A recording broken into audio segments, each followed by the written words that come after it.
Okay, it's Nigel Staff in the building. Hi, Nigel. Hi, girl. How you doing? I'm doing good. How are you? That's the question. It's been a crazy ride for you this past couple of years. Yeah. I'm kind of tired because I just came out of the pool. But... Oh, so that's what really that's where you want to go? Let me tell you what happened. What happened was what happened was I thought if I had left at 3:30 I'd be here long before 4, but everybody in Jamaica drive on the road all the time, every day, all day. And they don't drive good. That's the problem. They don't. They don't drive good. So I'm extremely sorry. Please accept my apologies. Oh, you ain't gotta apologize to me. I'm good. Nigel Staff is in the building. Now, first of all, for those who don't really have an understanding of who you are, how would you describe your part of this industry? What you do? Well, I think I'm just a vessel of our culture and our music. I've always loved music. I've always loved culture. I've always loved the part of the culture that feeds, the part of the lifestyle that feeds the culture. I love ghetto lifestyle. I love country lifestyle. You're like a little uptown too sometimes. I was born uptown, but so I was totally immersed in that. But I just always loved that. I think also we share a mutual love for how many people and how they love and revere the culture outside of Jamaica, not just Jamaicans. Right. I think people outside of Jamaica appreciate our culture more than us. You think? You travel, you know. I know. And I understand it because when you live it every day, it's not as... The shock value is way less because you live it every day, you're immersed in it. But... people abroad, they just eat it up. They eat it up. They love everything we do, the way we do it, how we do it, when we do it, why we do it, where we do it, what we do it for. And the uniqueness of Jamaica is something that it's unmatched. Yeah. It's unmatched. I keep trying to tell people. I remember when I first moved here, when I started radio here, and I remember going to Buju's studio, and like, to me, everybody was like sitting around just chilling like it was a normal day. And in my mind is going, this is Buju's studio. Oh my God, I'm sitting in Buju's studio. Yes. That's Buju right there. Like, oh my God, Buju's lighting a spliff. This is Buju. Like, that's how my head is registering it. But then I realized everybody else that's around it was just like another day. Yeah, because, and it's kind of weird because we tend to ignore it. Yeah.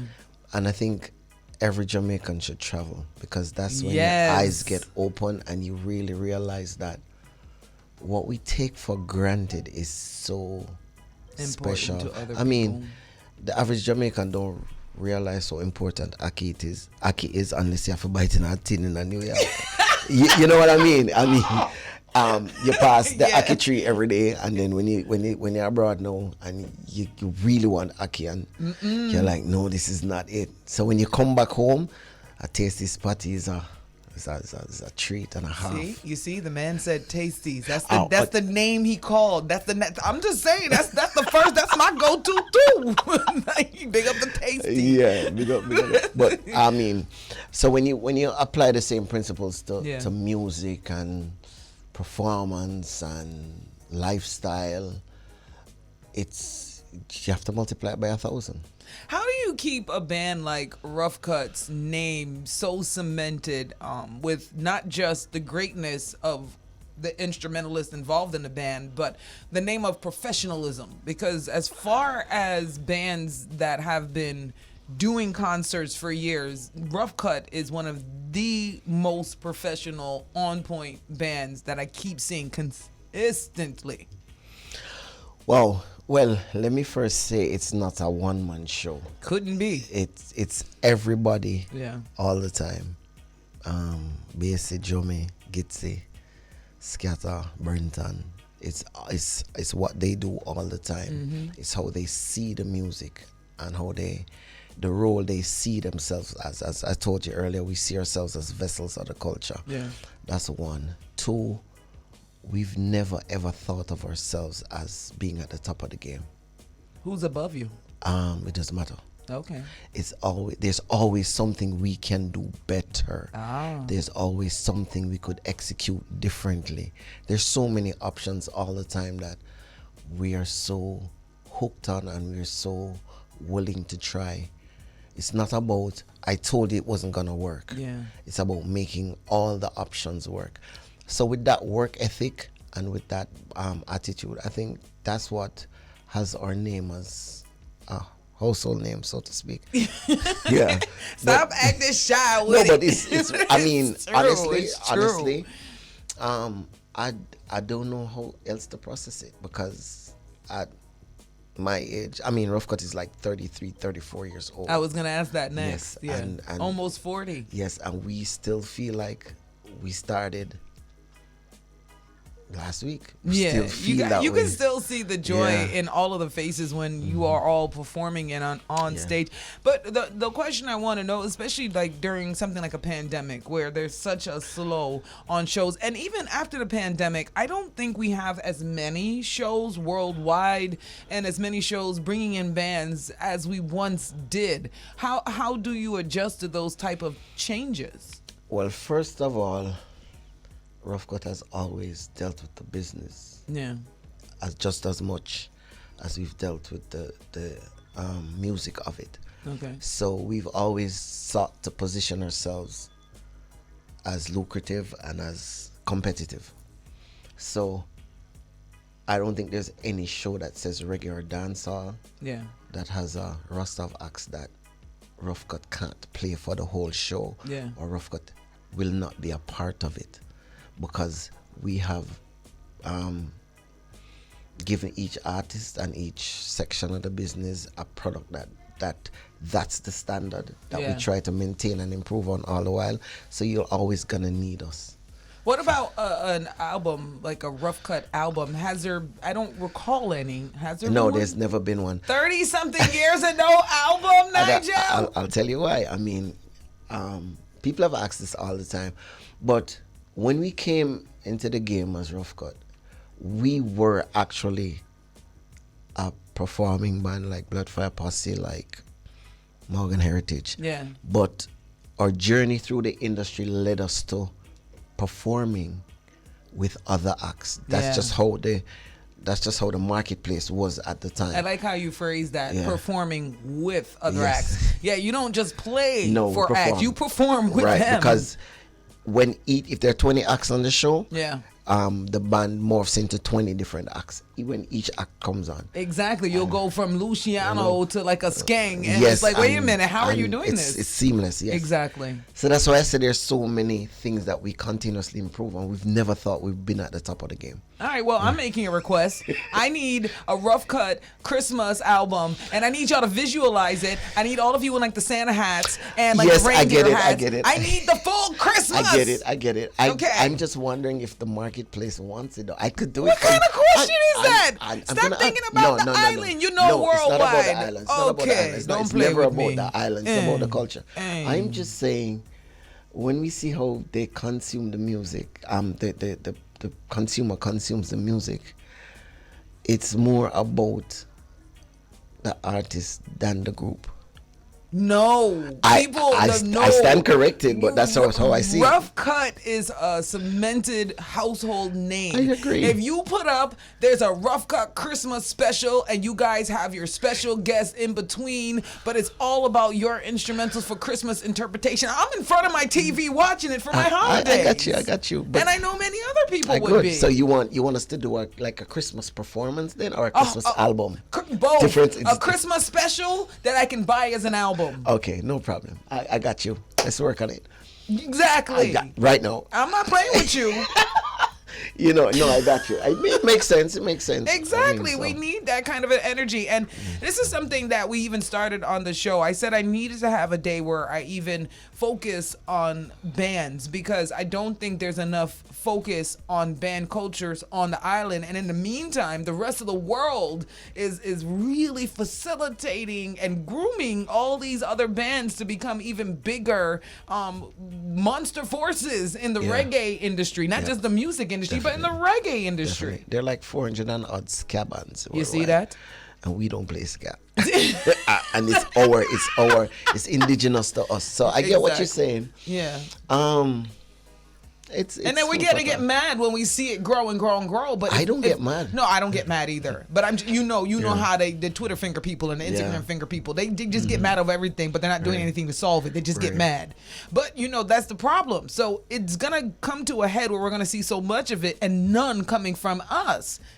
I'm actually proud when I see others, quote unquote, stealing our stuff. It's not stealing. No, well, that's why I say quote unquote. Quote unquote. Because they say the biggest. Flatch is the biggest, right? Flatch is the biggest compliment you can get. One. Yeah. Two, we've been doing reggae and dancehall for the better part of 6 years. Mm-hmm. And the world loves it so much, they're gonna copy it and they're gonna try to do it. Mm-hmm. And the better they get at it, it's the more impacting it shows you. It has been on their lives. So I mean, I'm cool with it. I'm so cool. I'm cool with it too. Listen to me. Big up to everybody who has been pushing the culture, and also to the people who make it their own interpretations. Because at first, before I really started paying attention to the California bands, in my mind, I just thought it was pretty much some whitewash stuff. I'm not trying to hear it either.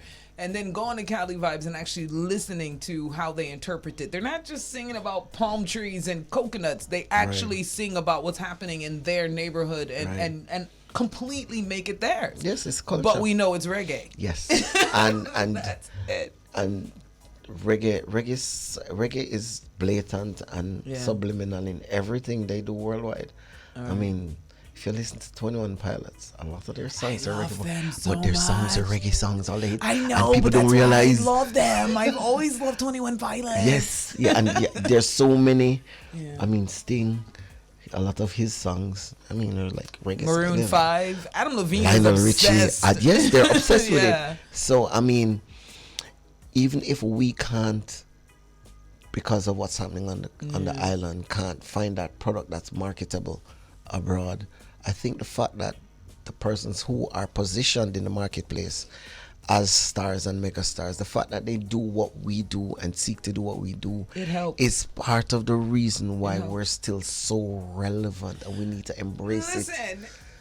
Yeah, I get so aggravated with these conversations because it's almost like the artists here are trying so hard to be like the next Nicki Minaj or the next Britney Spears or the next whatever non-Caribbean genre it is. And the more you stray from the exact formula that everybody loves us for, it's the harder it becomes. Like, even if you pay attention to Grammys, and I'm sure you're very versed in some of the rules of it, if you're going to be a reggae artist or if you're going to be an artist from Jamaica, you're usually considered a reggae artist. But then if you completely change the reggae formula, you could knock yourself out of even being able to qualify for like a Grammy. So it's just like, what are we doing? I don't get it. I think because here, let me go a little further. I think we've never created a marketplace for ourselves. Yeah, that's true. In the Caribbean, we could be selling millions of records and certifying ourselves genuinely platinum on any format, whether it's streams or vinyl or CDs. We've never done that. What we've done was to tap into another country's or culture's marketplace, which is the US, which is UK. So if we really are about doing that, we need to know those rules. Yeah. And we've never sought to know those rules. So we cuss about the Grammys every January, February, and you don't know how it even works. We don't know how it works. Yeah. We talk about going on the Billboard charts and we don't understand what it means. How it works in the numbers. Yes. So like, for instance, some people, like if you pick an artist like Shansia, her album is not really mostly dancehall or reggae, so there's gonna be a question in the Grammys of what to do with it. But in reality, there's nothing other than the reggae category can go in, because you can't put in a pop category. Even if it was more pop, you can't, because you're talking about numbers of people like Nicki Minaj and all those people. So it'll be kicked right back down to the reggae category. So it's like, I feel like there's so much of a disconnect and people don't know the inside of the music business so bad, and that's why we're in the position we're in. There needs to be more knowledge about the business to the artists and the players involved. Well, two things about that. It's so weird that you'd say Shansia and how her songs sound. Shaggy's album Hot Shot wasn't even nominated for a Grammy when it sold What was Diamond. Hot Shot album. No, I mean, I'm trying to think about the Wasn't songs that was on the Angel, all of those songs, because they said it wasn't reggae. Exactly. Yes, it's one of the biggest products to ever come out of our country. I'm trying to see if Come Fly With Me qualifies. I'm just saying, but on the flip side of that, he is a bona fide reggae artist. He's a bona fide dancer artist. He's a bona fide Jamaican artist. So what really matters? You have to ask yourself that question, because at the end of the day, Shaggy reps our culture. Yeah. Not only in the music, the way he dresses, the way he talks. I mean, all of us wear T-shirts and jeans, but when he rocks it like a Jamaican. All the time. You see what I'm saying? And yeah. and he switches his vernacular and makes sure that 50% of what he says they understand, but you still know it's a Jamaican talking. Same thing with Sean. And that's really what matters. It does, but I think from the brief little interaction I had when I was listening to the conversation, it becomes a slippery slope where if you say, okay, well, we know them as reggae artists, so even if this album isn't mostly reggae, the fact remains, if we open this door, we're gonna have to open it for everything else, so including... No, they don't, because guess what? All right. The industry has a way of sifting through and allowing the cream to rise to the top. So we need to start with the songs, though. Yeah. And we never have been able to consistently make these songs, come at them consistently as a force to be reckoned with. Yeah, you have... Preaching to the choir. You have this act come with a good album, then 4 years lapse. Then somebody comes with a good song, 2 years lapse, somebody else comes with a good album. Whereas reggaeton, hip-hop, R&B, consistently. And there's consistency. Yes. That's the problem. We can talk forever, but we have to go to we have to leave. But before we go, the consistency is one of the things that I've been screaming about in my entire radio career. You have people who run radio stations who constantly hire the local DJ off the street or the hot guy off the street, and they have no knowledge of radio. Radio and street playing is two different things. So if there is not consistency in hits, then you're not going to get that kind of an energy like every other genre is developing. And that is a big, major problem. I found here in Jamaica, the songs that they try to get us to normalize are songs that somebody wants to pay for. And that's just not something that's going to hit. I'm talking about the Junior Gongs when he drops it, the Shaggies when he drops it, the Sean Pauls when he drops it. These songs that are really quality, that resonate with listeners. I want to hear the younger names too. I mean, of course, but you see, there's a standard. Radio is sacred in my eyes, and there's a gatekeeping system that we've kind of turned our eyes away from, that we're kind of looking back now through I've been cussing about that gate for the longest. You know, I've been cussing about that gate. You're not the person that's writing the rules. We know who that person is. I know that. So now that they're looking back at it, we need to realize that it is very important, because radio has a role to make hits. Absolutely. Repetition. If it's used right. Repetition is what makes a hit. So the more you play the song, it's repeated, and it has to be a good song for it to work, because you can't make a hit, people decide what hits. Exactly. So, well, that's true and false. I've literally, through my radio career, seen songs where most people out the gate are like, what is this trash? And then the more the radios beat it in their head. It is a good song. It's not necessarily a like song. Like Right Said Fred, I'm too sexy for my shirt. Too sexy for my shirt. So sexy it hurts. And that song was horrible. And guess what happened? You're cooking your dinner and you're singing the song. It. I'm a model, you know what I mean. Yes, and I do shake my little and catch. I'm like, what are you doing? And then you realize that you're singing the song because it has the elements that make the song work. Yeah, it's a fun song. And that's what we keep forgetting. Yeah. When we can get back to proper songwriting, not lyrical prowess, songwriting, we'll be back in the game front and center. I could talk to you forever, but you came late, so you cut our interview short. So you're gonna have to come back. I won't even leave. I'll stay here until tomorrow 4 o'clock. No, you don't have to. You don't have to do that, especially you, because like I said, I want to see you do exactly what you're doing. Jump back in the pool, go climb in nature, because life is too precious. Too short. Any last words? And give me your social media as well. I don't do social media like that, See, that's what I'm trying to be like you. Just give me 3 more years. 3 more years, I'm off the grid. I think my Instagram is at Staff Nigel. You think? Ruff Kutt doesn't even have a Instagram page. That's how you know you the baddest band. Yes. If you even got no social We media, have no still time. bodies. We don't have no time. We have so many Nigel, other that's things a to lie. do. You and all of y'all combined got a little niece, nephew, cousin somewhere that could travel They with got y'all their own and take Instagram. care of you. They got their own Instagram. You can do 2-3 Instagram on one phone. I'm not doing that. I have no time for that. Your excuse. I have songs to write and I have hits to create and I do time for what do you mean? Yeah, I know. I'm not doing that. I'm I'm sorry. trying to force myself. I've been doing it like I have to. This is work. I have to. I've been trying to get myself to do it more often, but it really stinks. But thank you so much for You're the welcome, song my and darling. co-producing the Sean Paul and the Keisha Coles. Give it up to me. That's my song. I'm about to play that right now. Nigel Staff, Ruff Kutt in the building. I'm going to give you 60 seconds of it before Jeffrey kills me because, it's commercial break time. It's the bridge. Let's go.